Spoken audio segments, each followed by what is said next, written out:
What do we know about Cuba besides Fidel Castro and cigars and Che Guevara and the missile crisis? Duck and cover, kids. And Elian Gonzalez and refugees picked up at sea in trucks and decrepit old boats. What do we really know about this island country, our closest offshore neighbor, which seems so far away in time and space and memory? Never mind what we know or think we know. How can we understand Cuba? Not so very long ago, sugar, the stuff you dumped in your coffee this morning, was called white gold for the fortune it guaranteed everyone who manufactured it. Well, almost everyone. Slaves worked it. Europeans consumed it, traded it, and dreamt about it. And nations went to war over it. Sugar was the petroleum of its time, and Cuba was the oil field everyone wanted to tap. The history of Cuba is a story of sugar. I'm Rick Morris, and this is Cuba in the Raw, a story of sugar.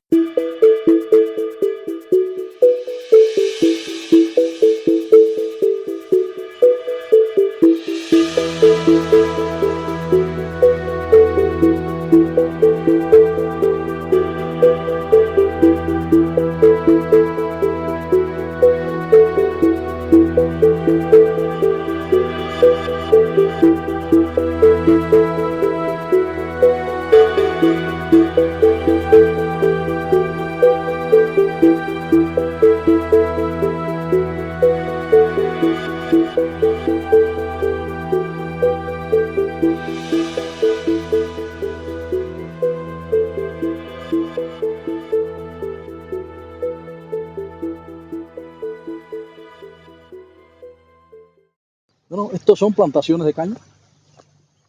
Es una variedad, una de las variedades de Cuba. Hay muchas variedades. Nosotros trabajamos acá en el país con más de 20 variedades de caña. Ajá. ¿No? Esta debe cortarse sobre febrero, marzo del próximo año. O sea, esta caña que vemos acá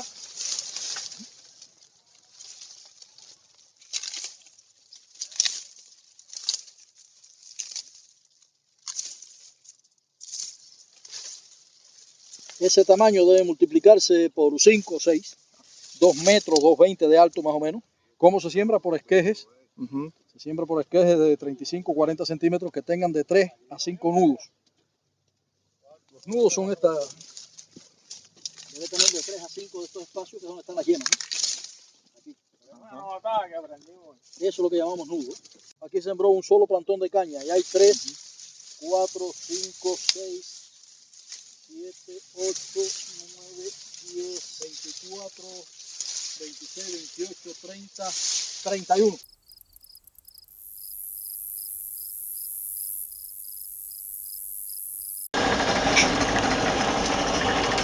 This is Alamar, a farming cooperative that serves a community of several 100,000 just east of Havana.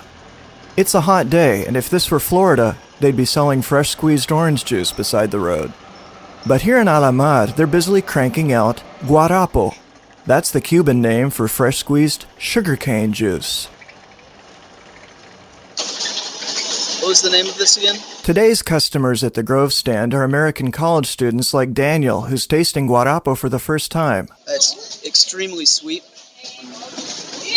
Almost syrupy. It's so sweet. I mean, that's exactly what it is, I guess. It is just syrup. But, It's very sweet. It kind of tastes a little bit like honey.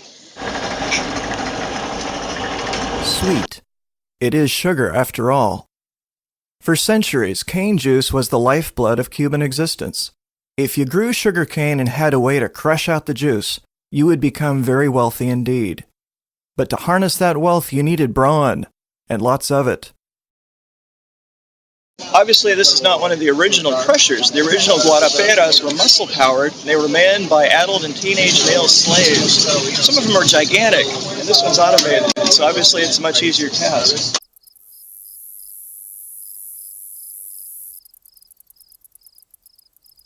The guarapo is about 20% sucrose, and sucrose, of course, is the sweet molecule that we're after in the refinement process. The remaining 80% is mostly water, and to get at the crystals, the sugar crystals, you have to boil that 80% of water away. And traditionally this was done in a series of kettle-like vats that were tended around the clock by the slaves, usually in 4-hour shifts because the heat was so intense. It was literally boiled and skimmed and boiled and reboiled until the sugar crystals finally appeared. Just how did the juice of the sugarcane plant become so precious? And why did almost every aspect of Cuban life revolve around its production? Even more importantly, why did Cuban history become a story of sugar? The answer lies, like all good answers, in the past.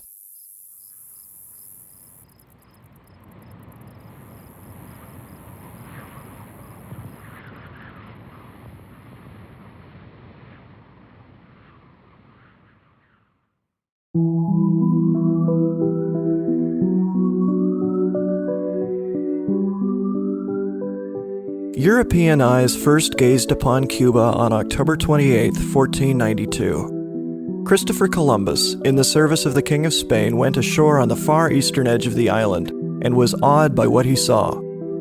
He wrote in his diary that same day, "I have never seen anything so beautiful.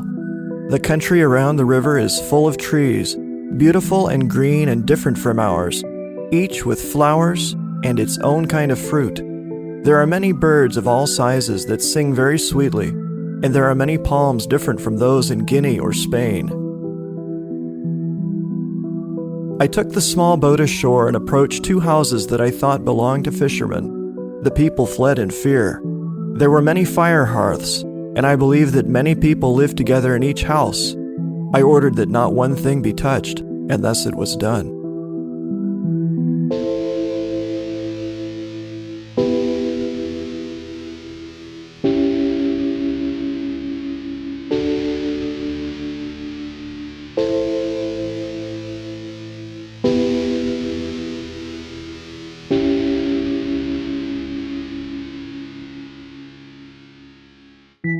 Well-intentioned though it was, Columbus's no-touch policy didn't last long. According to legend, on a subsequent voyage from the Canary Islands, Columbus received a parting gift of several sugarcane plants. At the time, sugarcane was available throughout Europe, but was exotic and expensive. Europeans associated cane sugar with the richness of India, where it originated, and with stories of long camel caravans that transported it across vast deserts. The possibility of developing the sugar industry under the Spanish crown appealed to Columbus. As the story goes, Columbus planted a few young plants on Hispaniola, a large island to the east of Cuba. The combination of sun, rain, and fertile soil were perfect, and the plants thrived. When he returned to Spain, Columbus reported enthusiastically to Queen Isabella that the cane planted on Hispaniola grew faster than anywhere else in the world. His report spread quickly across Europe, especially among farmers and wealthy landowners, who were eager to try cane farming themselves. Hundreds of Spaniards and other Europeans migrated to Cuba and Hispaniola to establish cane farms, and within less than 25 years of Columbus's first voyage, the first shipment of milled cane sugar was exported from the New World to the Old.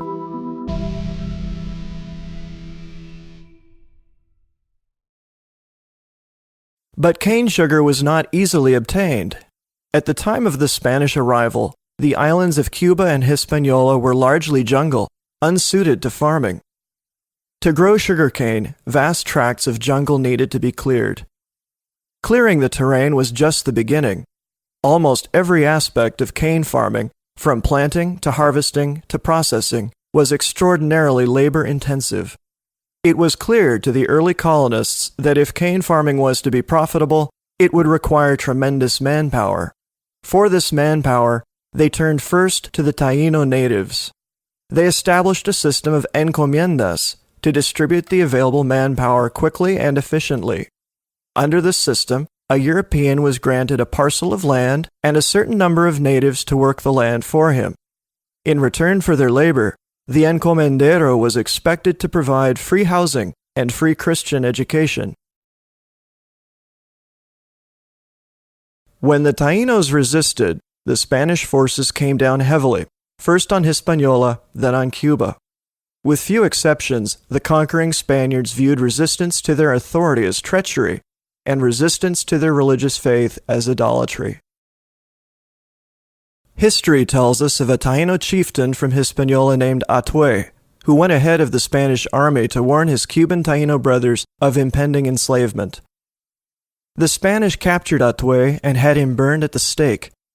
Today he is revered throughout the Caribbean as a hero. A statue of Atue stands in Baracoa, near the site where Columbus first landed on Cuba. The epigraph praises him as the first rebel in America. Spanish priests and missionaries witnessed the harsh treatment of the natives not just in Cuba, but all across the Spanish colonies, and many saw the conquest as having gone terribly off course. Whereas initially the native peoples had been seen as souls awaiting the gentle hand of Christian grace, now they were seen almost universally as evil, demonic, and without value except as slaves to the conquistadors. One of the strongest voices against the brutal treatment of native New Worlders was a Dominican friar named Bartolomé de las Casas. Born in Spain, Las Casas had traveled to the New World hoping to bring Christian salvation to the native peoples. He believed that the Native Americans were as human as the Europeans, and perhaps with their gentle lifestyle, even more so. He envisioned a salvation for them that was offered with love and recognition of their human dignity. Las Casas was an eyewitness to the earliest Spanish atrocities, which he wrote down and published in an illustrated book, an exposé of sorts, in 1552. He shared the book with the King of Spain in hopes of calling attention to the plight of the Taínos. In it, he wrote, "It is my considered opinion that the greatest obstacle that stands in the way of the pacification of the New World, and with it the conversion of the people to Christ, is the harshness and cruelty of the treatment meted out by Christians to those who surrender. This has been so harsh and so brutal that nothing is more odious nor more terrifying to the people than the name Christian, a word for which they use in their language the term yares, which means demons. And such a usage is amply justified, for what has been done to them by the Spanish commanders and by their men has been neither Christian nor indeed the work of devils. And so, when the locals find themselves on the receiving end of such merciless butchery, they assume that such actions are standard among Christians and that they derive ultimately from a Christian God and a Christian king." 4 years after his book was published, enslavement of native peoples was officially banned. But by that time the greatest damage had been done. In the 50 years since Columbus's arrival, thousands of natives had already been lost to slaughter and disease. For his efforts, Las Casas is widely revered today among Native Americans as a hero, and is often regarded as the world's first advocate for human rights.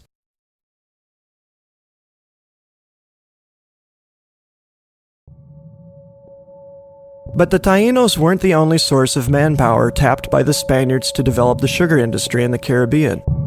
On plantations in the Canary Islands, Spain had been experimenting with African slave labor. Within Africa, slave trade had been a thriving industry for centuries, and African slave traders were both able and willing to help the Spanish supplement their need. By 1505, just 13 years after Columbus's first voyage, the first shipments of African slaves arrived in Hispaniola for the primary purpose of working the sugarcane. 50 years later, when enslavement of natives was banned, the need for African slaves increased dramatically. Around that time, the sugar industry in Cuba had grown large enough to warrant its own shipments of slaves directly from Africa.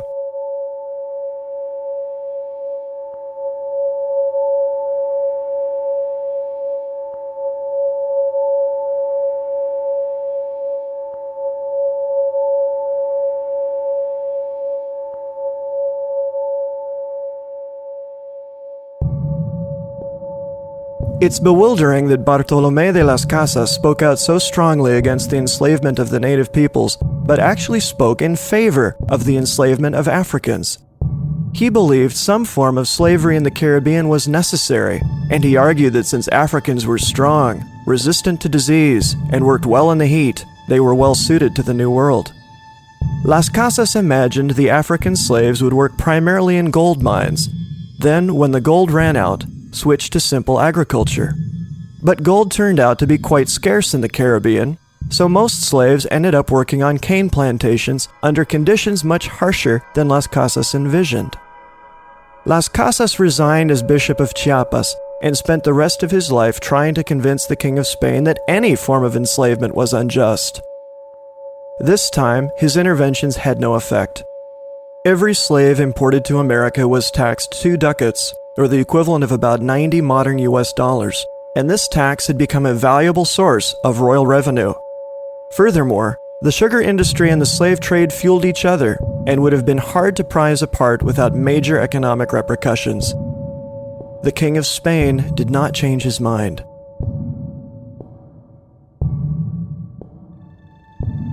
The African plantation slaves were put to work planting, cutting, transporting, and processing the sugarcane. Each step was backbreaking. Planting required 5,000 to 8,000 cane stems to yield 1 acre of cane. Each stem was planted by hand.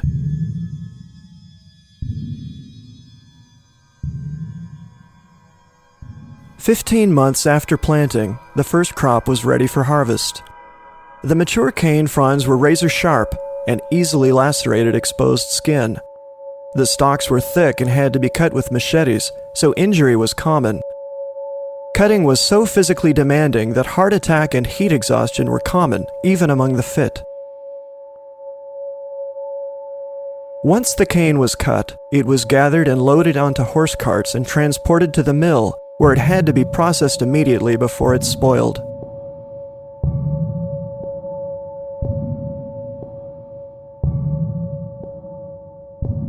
The sugar produced by this process was nothing like the fine crystals we sprinkle in our coffee today.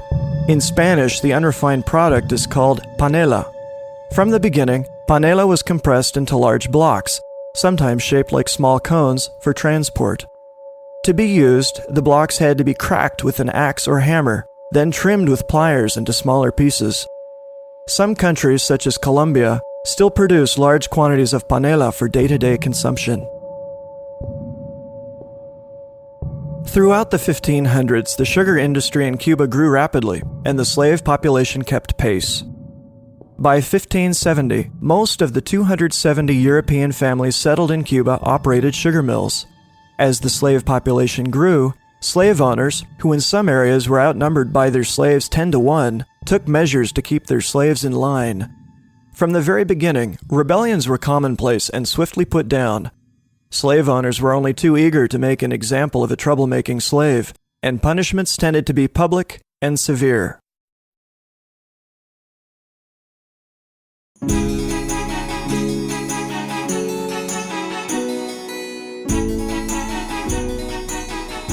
Europe in the 1600s was a place of renewal and enlightenment.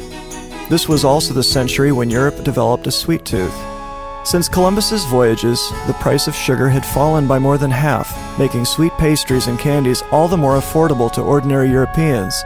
Perhaps the most high-profile sugar eater of the time was Queen Elizabeth I of England, whose teeth were said to be black from eating too many sweets. Sugar was not the only commodity that became affordable in the 1600s. In mid-century, Europeans were treated to the first public coffee shops, first in Italy, later in England, and then in France. In 1686, Franz Kolschitsky, owner of Zur Blauen Flasche coffee house in Vienna, added milk and sugar to the coffee he served and introduced the world to a new sweet delicacy, Vienna coffee. There were other uses for sugarcane that proved just as lucrative as table sugar, if not more so. The 1600s saw the first shipments of a new beverage called sugar brandy, or brandy wine. Sugar brandy was a rich alcoholic beverage distilled from molasses, the dark, syrupy byproduct of the sugar refinement process. Unlike wine and beer, sugar brandy traveled well. It was therefore extremely popular among transatlantic sailors. Well-to-do Europeans weren't so sure about the sailors' drink, however. It was a crude, harsh beverage, and they associated it, quite correctly, with swashbuckling pirates. Around the middle of the century, the beverage was refined for European taste and caught on under a more enticing name, rum. The origin of the word rum is unknown, but it gave the drink the exotic allure to make it a runaway hit in the Old World. Rum manufacturers sprang up across the Caribbean, and by the close of the 17th century, rum was being produced not only in Spanish-speaking Cuba and Hispaniola, but also in English-speaking Barbados and French-speaking Martinique and Guadeloupe. The crude molasses used to make rum transported well, and the nearby British colonies were eager buyers. In 1657, just 50 years after Jamestown, the first rum distillery in the colonies was established at Boston. Soon after, Dutch settlers set up their own distillery at New Amsterdam, which later became New York. The 1600s saw growth in another commodity that was to become the third Cuban staple after sugar and rum, tobacco. Like that of sugar, the history of tobacco goes back to Columbus. On his first voyage, Columbus received a gift of tobacco leaves from the Taínos. He noted in his diary that the Taínos smoked the rolled-up leaves to stave off fatigue. Smoking and sniffing tobacco became a popular pastime among sailors who took it back to Europe and found ways to grow it there. At first, Europeans prized tobacco more for its medicinal properties than its stimulant effect on the nervous system. It was found, for example, that sniffing tobacco leaves cured headaches. Spanish physician Nicolás Monardes listed tobacco as a cure for 36 different health ailments. The addictive effects of tobacco were not overlooked, however. In 1610, English philosopher Sir Francis Bacon wrote, "The use of tobacco is growing greatly and conquers men with a certain secret pleasure, so that those who have once become accustomed thereto can later hardly be restrained therefrom." The secret pleasure of tobacco was so infectious that a black market emerged in the New World. In order to ensure its monopoly, Spain banned the sale of Cuban tobacco directly to foreigners, punishable by death. The law brought production to a halt and was eventually repealed, with the proviso that the entire tobacco crop must be sold directly to the Spanish crown. The resulting increase in production called for an increase in manpower, and that manpower was provided by more slaves.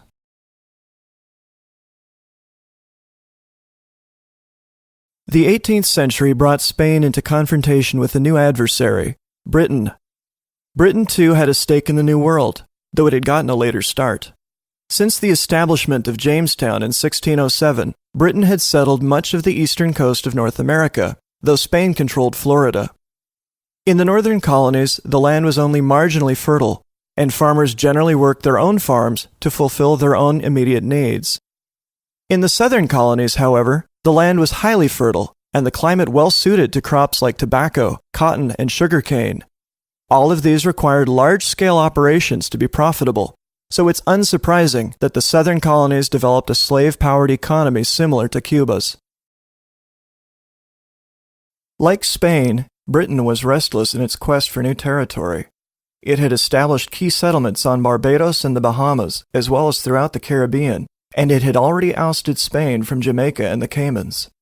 In 1762, Britain issued a new military challenge on a Spanish colony, and this time the colony was Cuba. 12 British ships laid siege to Havana on June 22nd of that year, cutting off the harbor and pelting the city with cannon fire. Within 2 months, the city was in British hands. It was a monumental victory. Not only was Havana the most important harbor in the West Indies, it was also the wealthiest.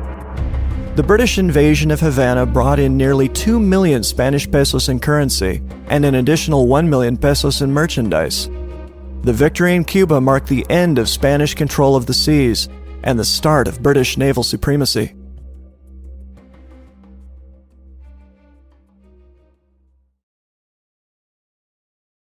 Britain planned to develop Cuba as a 14th colony, but these plans were scuttled in 1763 when a peace treaty resolved that Britain should return Havana to Spain. But Britain stood to gain regardless. In exchange, Britain acquired Florida, thus extending its North American territory all the way to the Caribbean. Spain's willingness to give up a 65,000 square mile peninsula to regain one small city, Havana, shows just how strategic Havana was and how far Spain would go to maintain its position in the Caribbean. It was neither the first nor last territorial trade of its kind. Spain, Britain, France, and the Netherlands all wanted the biggest sugar fortune, and that required the biggest slice of Caribbean real estate. France traded its share of Canada for a sugar-producing island 1,000 times smaller in area, Guadeloupe. The Netherlands gave up its thriving North American stronghold, New Amsterdam, for the largely undeveloped Caribbean colony of Suriname. Over the next several centuries, the lure of sugar and rum would keep the European powers busy attacking, capturing, and recapturing the islands of the Caribbean. Nearly all the islands would change hands by military force at least once.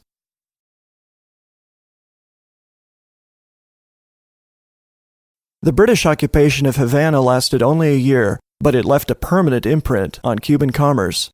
Recognizing Cuba's economic potential, Britain had imported 4,000 more African slaves.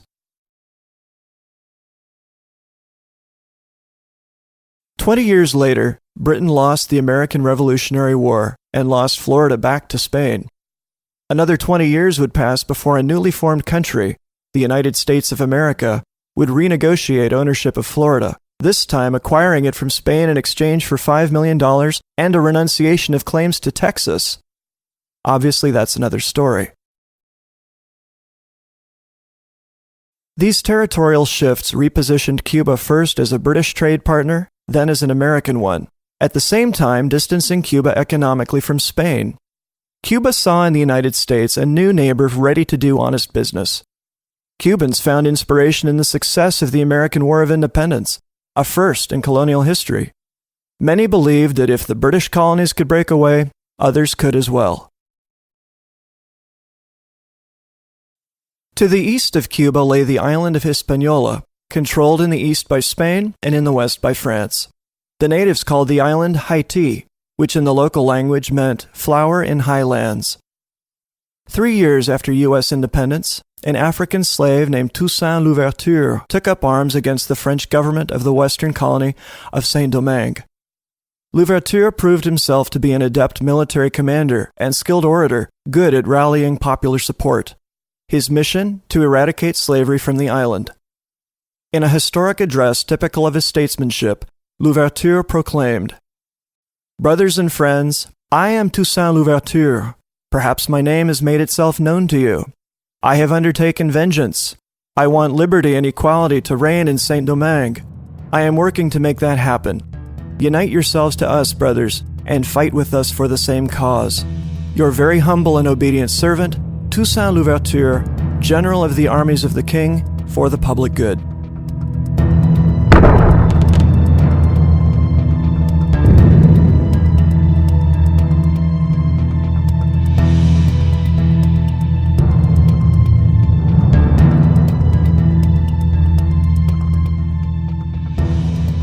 The war with France raged for 13 years until 1803, when the French forces surrendered and all slaves in the colony were proclaimed free. It was the first successful slave revolution in human history. The newly liberated colony adopted the name Haiti.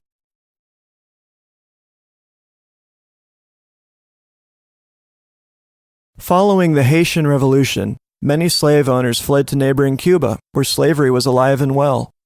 There they re-established themselves and acquired new slaves.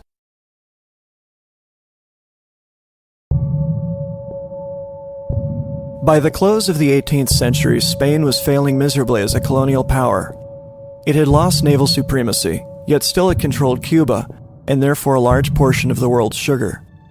In a bid to expand the industry and maximize profits, Spain made several unprecedented economic moves. First, it opened the Cuban slave trade.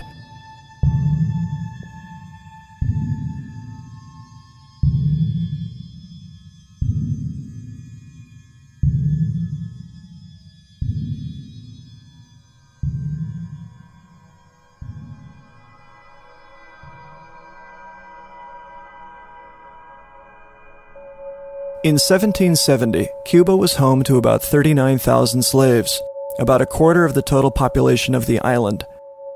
By 1850, the slave population had increased to 436,000, nearly half the population.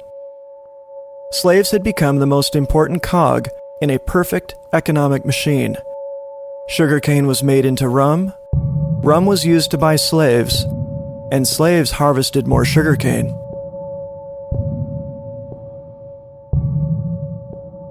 Next, Spain lifted the tax on Cuban rum, but directed all sugar mills to install a working distillery. The result was a tenfold jump in production, from 178,000 gallons in 1791 to 1.6 million gallons in 1804.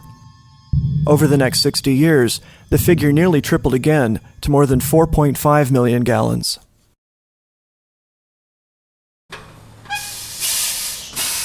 The 1800s brought advances in mechanization that streamlined every aspect of the sugarcane industry.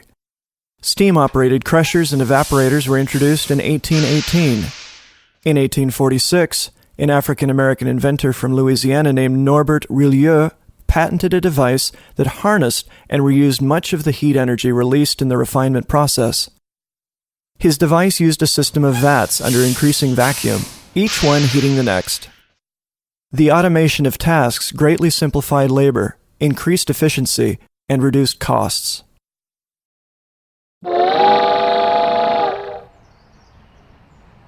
Another significant invention of the 1800s was the railroad. The first Cuban railroad system was built between 1834 and 1837 and ran 27 kilometers southward from Havana to Bejucal. It was the first railroad in Latin America, even ahead of Spain, which didn't get its first railroad for another 11 years. By 1860, Cuba had 400 miles of railroad tracks, the primary purpose of which was to transport sugar and rum from mill to port. Cuba now produced 25% of the world's cane sugar and was the world's largest cane sugar producer. All these developments drew the fascination of the nearby United States. From early on, American politicians eyed Cuba with interest and spoke openly of acquiring it as a state or territory. With Florida now part of the United States, Secretary of State John Quincy Adams saw the acquisition of Cuba as the logical next step in the nation's manifest destiny. He wrote to President James Monroe in a letter, "The annexation of Cuba to our federal republic will be indispensable to the continuance and integrity of the Union itself." Former President Thomas Jefferson also weighed in on the matter. In a letter to President Monroe, he wrote, "Do we wish to acquire to our own confederacy any one or more of the Spanish provinces? I candidly confess that I have ever looked on Cuba as the most interesting addition which could ever be made to our system of states." But President Monroe never seriously pursued the annexation of Cuba. The importation of slaves into the United States had been banned since 1808, due largely to increasing moral resistance to slavery, particularly in the northern states. In the decades leading up to the U.S. Civil War, each successive presidential administration was paralyzed over Cuba with the same concern. Since Cuba's economy thrived on slave labor, annexing Cuba to the United States would legitimize the position of Southern slaveholders, and that was unacceptable. At the same time, an independent Cuba was felt to be no better, since it would probably mean the downfall of the Cuban sugar industry and send Cuba the way of Haiti, whose economy was foundering under unstable governments. Faced with this conundrum, the U.S. presidents of the early to mid-1800s were content to watch and wait. When Cuba was ripe, they were convinced it would literally fall into U.S. hands. In the meantime, however, the United States would do some deep thinking about slavery, both outside and within its borders. On the morning of July 2, 1839, a Spanish slave ship was traveling from Havana to Guanaja, the port serving the city of Camagüey, in Cuba. Its human cargo was 56 slaves from Sierra Leone, including 4 children. Among the slaves was 25-year-old Joseph Cinque. While the ship was at sea, Cinque and several of the other slaves discovered a rusty file and used it to cut through their shackles. Then, using cane machetes and other tools, they overpowered the ship's crew and demanded to be returned to Africa. The ship was the Amistad.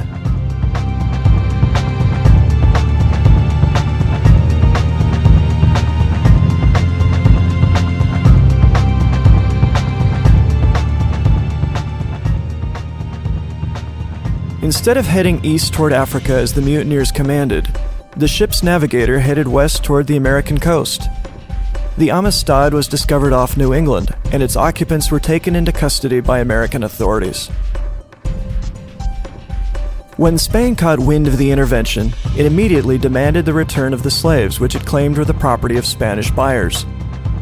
But the issue of ownership was uncomfortable for the American authorities, especially in the northern state of Connecticut, where at the time more than 99% of black people were free. Did the African slaves aboard the Amistad belong to their Spanish buyers?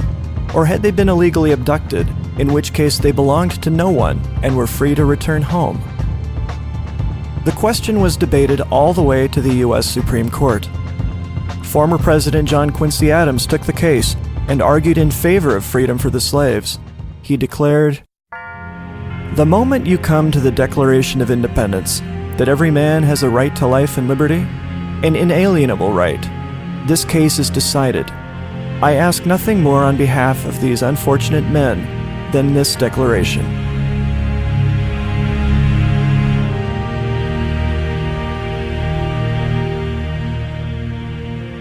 In March 1841, the U.S. Supreme Court ruled that the Amistad slaves had been illegally transported from Africa to Cuba in violation of their human rights and ordered their repatriation to Africa. They traveled home on a ship called, quite fittingly, the Gentleman. It was a happy ending for a small few.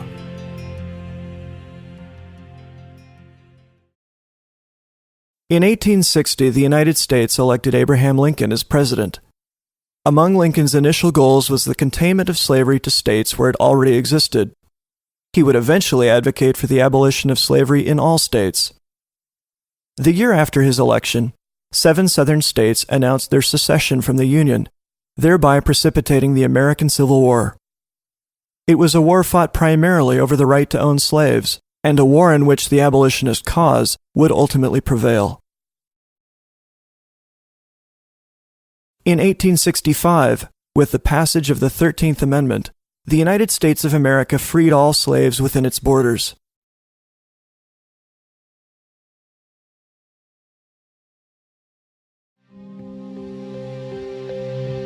Cuba was watching, in particular a wealthy estate owner named Carlos Manuel de Céspedes. Céspedes lived near Bayamo in eastern Cuba. He operated a large sugar plantation and owned many slaves. On the morning of October 10, 1868, just 3 years after emancipation in the United States, Céspedes announced to his slaves that they were free and invited them to fight alongside him in a war of independence from Spain. He took charge of the Cuban Revolutionary Junta and proclaimed in its manifesto, "We hold sacred the following age-old principles. We believe that all men are equal. We love tolerance, order, and justice in all matters. We respect the life and property of all peaceful citizens, even of Spaniards residing in the territory. We admire universal suffrage, which assures the sovereignty of the people. We desire gradual emancipation, with indemnification from slavery. Free exchange with allied nations. We demand faithful observance of the unassailable rights of man." Within 1 month, Céspedes had recruited 12,000 rebel fighters. 2 years later, his army had grown to 40,000, comprised mostly of freed African slaves. The rebels came to be known as Mambises, and they were feared by the Spanish authorities for their ruthless guerrilla tactics.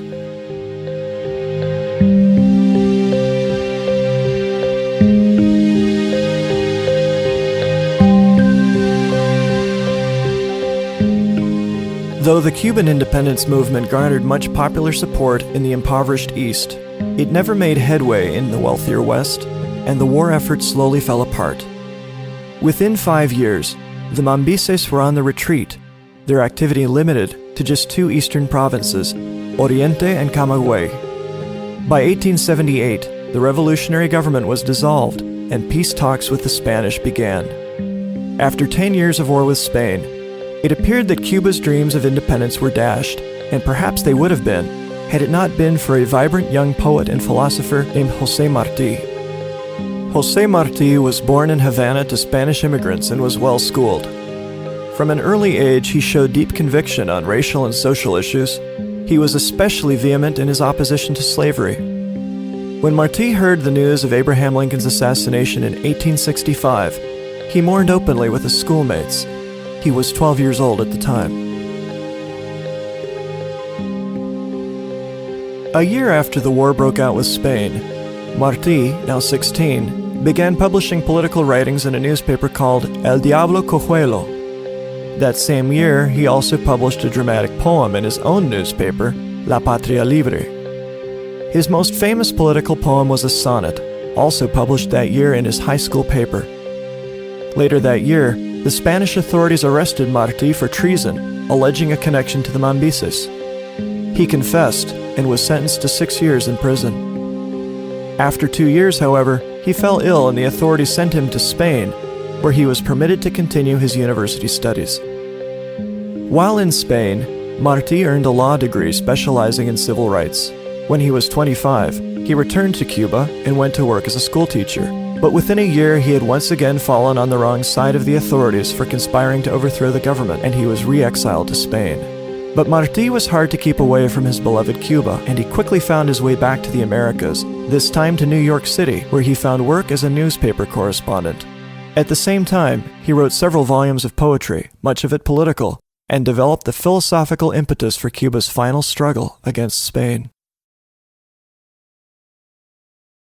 By this time, slavery in Cuba had been abolished for over a decade, and Spain had issued a proclamation granting equal rights to all Cubans, regardless of race. These were important developments, but for Marti they were inadequate. Marti would not rest until his native Cuba was free of Spanish rule. In 1892, Marti entered a bar in Key West, Florida, and met discreetly with 3 other Cuban exiles. The topic of their meeting was the formation of the Partido Revolucionario Cubano, or Cuban Revolutionary Party. In its manifesto they proclaimed, "To achieve by united effort of all men of goodwill the absolute independence of Cuba, and foment and assist in the independence of Puerto Rico. To order war, generous and brief, that might secure in peace and work the happiness of all the inhabitants of Cuba." It would be, in Marti's words, a necessary war. He called for the assistance of whites and blacks alike, and he insisted that the participation of all Cuban blacks was crucial for victory. And so it was that with the help of a few fellow Cuban exiles, Marti led an incursion into Cuba 2 years later. It failed. One of the outcomes of the First War had been a ban on ownership of weapons by Cuban citizens, so obtaining arms and munitions was problematic. Nevertheless, Marti tried again a year later, this time better equipped and better organized, and accompanied by skilled military strategists. The second incursion started well, but on May 19, 1895, while leading an attack against Spanish forces near the town of Dos Rios in eastern Cuba, Marti was killed. He became an instant hero in the fight against Spanish rule and remains so today.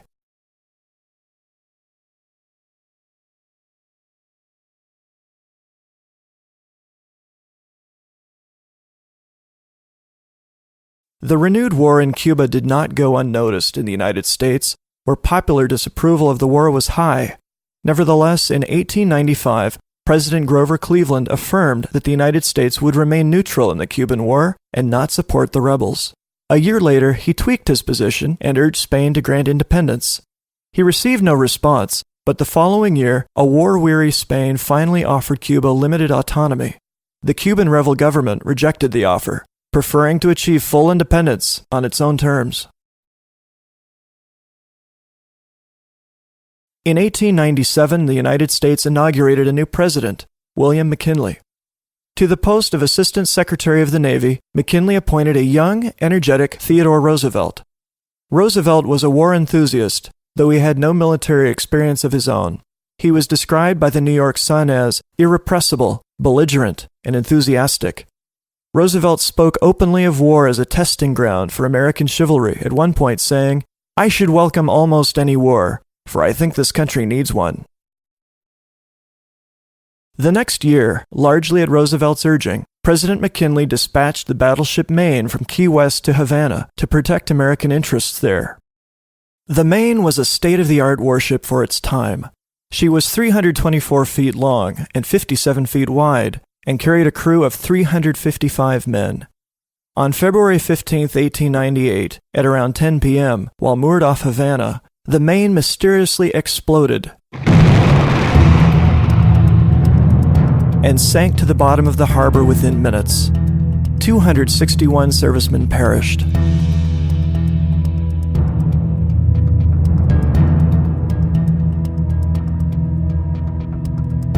Over the next several weeks, the American press reported daily on the sinking of the Maine and the massive loss of American life. Speculation emerged that Spain had orchestrated the attack. Anger against Spain grew, as did insistence that Cuba should be granted independence, even if it meant an American invasion to expel the Spanish. War against Spain seemed inevitable. 2 months after the sinking, President McKinley asked Congress for authorization to take measures to secure a full and final termination of hostilities between the government of Spain and the people of Cuba, and to secure in the island the establishment of a stable government capable of maintaining order and observing its international obligations, ensuring peace and tranquility, and the security of its citizens as well as our own, and to use the military and naval forces of the United States as may be necessary for these purposes. Knowing that military incursion into Cuba amounted to a declaration of war on Spain, Congress was divided. The stalemate was resolved by the last-minute addition of an amendment, the Teller Amendment, proclaiming that Congress had no disposition of intention to exercise sovereignty, jurisdiction, or control over said island, except for pacification thereof, and asserts its determination, when that is accomplished, to leave the government and control of the island to its people. On April 20th, war was officially declared on Spain.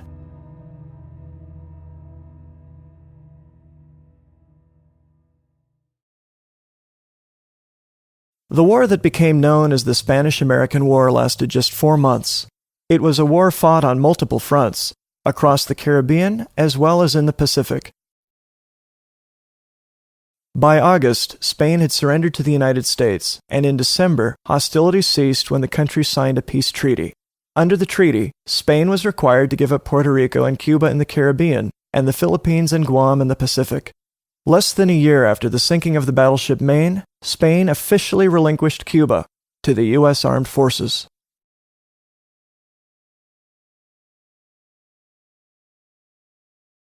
In the beginning, the United States sought to remain true to the Teller Amendment and withdraw from Cuba as quickly as possible. To speed the process along, General Leonard Wood was appointed military governor. Wood called for a constitutional convention, and a constitution was drafted. In March 1901, the U.S. Congress passed an Army Appropriation Bill, attached to which was an amendment that substantially reinterpreted the Teller Amendment. The new amendment, the Platt Amendment, placed new conditions upon U.S. withdrawal from Cuba. That the government of Cuba consents that the United States may exercise the right to intervene for the preservation of Cuban independence, the maintenance of a government adequate for the protection of life, property, and individual liberty.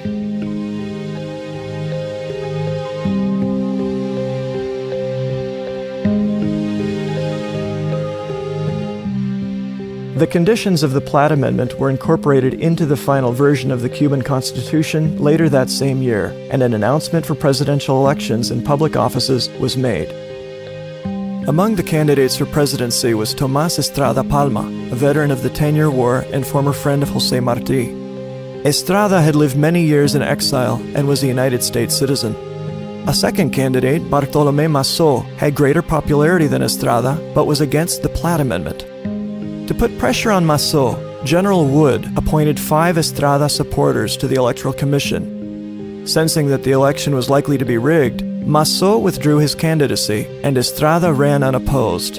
He won the presidential election, without even campaigning, in December 1901. Only men were allowed to vote, and only men whose property value exceeded $250. It was a white man's election. A year later, on May 20th, 1902, the American military forces pulled out of Cuba.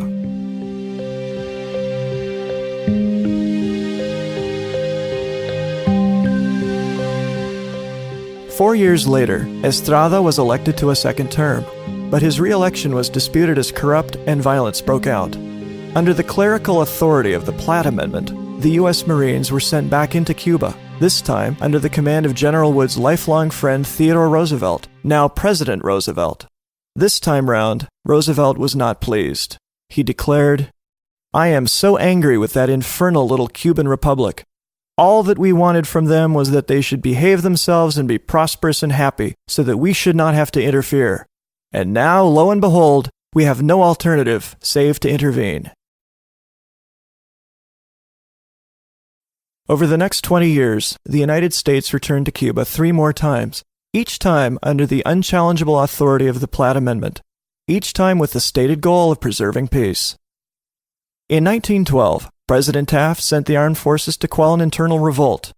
President Wilson sent them again in 1917. This time they stayed 6 years.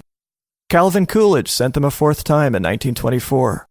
It was not until 1934, under the administration of Franklin Delano Roosevelt, that the Platt Amendment was finally struck from the Cuban Constitution, mostly to appease Cuban nationalists. By that time, however, the United States was so involved in Cuban political and economic life that it made little difference. The U.S. had a naval base at Guantanamo with a 99-year lease.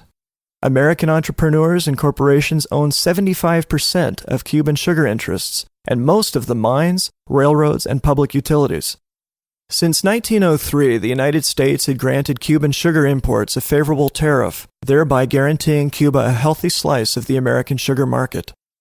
In the 30 years since independence from Spain, Cuban sugar production had ballooned from 1 million to 5 million tons a year.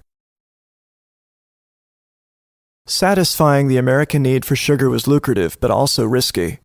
Cuba threw virtually all its resources into the production of sugar, which accounted for 89% of its exports. The vast majority of sugar laborers were needed only a few months out of the year. The rest of the year, most of them lived in poverty. Then in 1919, it appeared things might change. On October 28th, the U.S. Congress passed the Volstead Act, which made illegal the manufacture and sale of intoxicating liquors in the United States. Thus began a 14-year social experiment that would become known as Prohibition.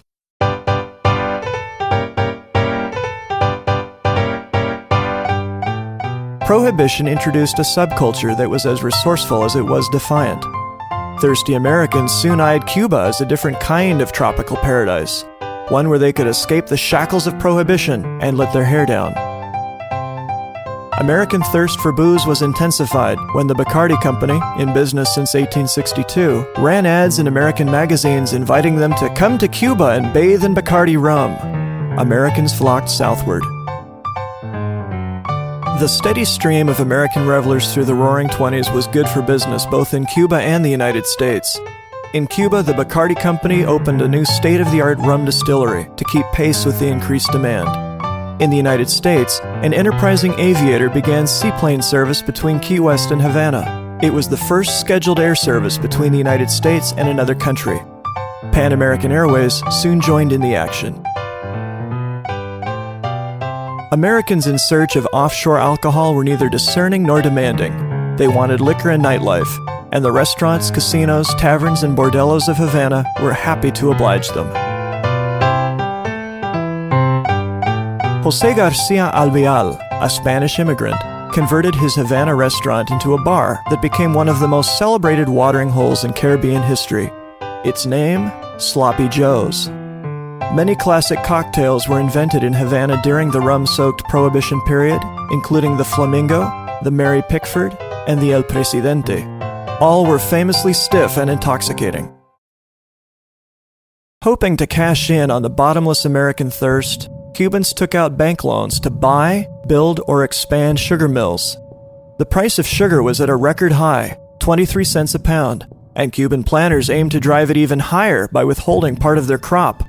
But the move backfired. In response to heightened demand, producers in Java, the Philippines, and Hawaii flooded the market with cheap sugar. As a result, the price of sugar plummeted from 23 cents a pound to just 4 cents a pound. The result was chaos. Cuban-owned sugar mills defaulted on their loans and went bankrupt. Banks folded.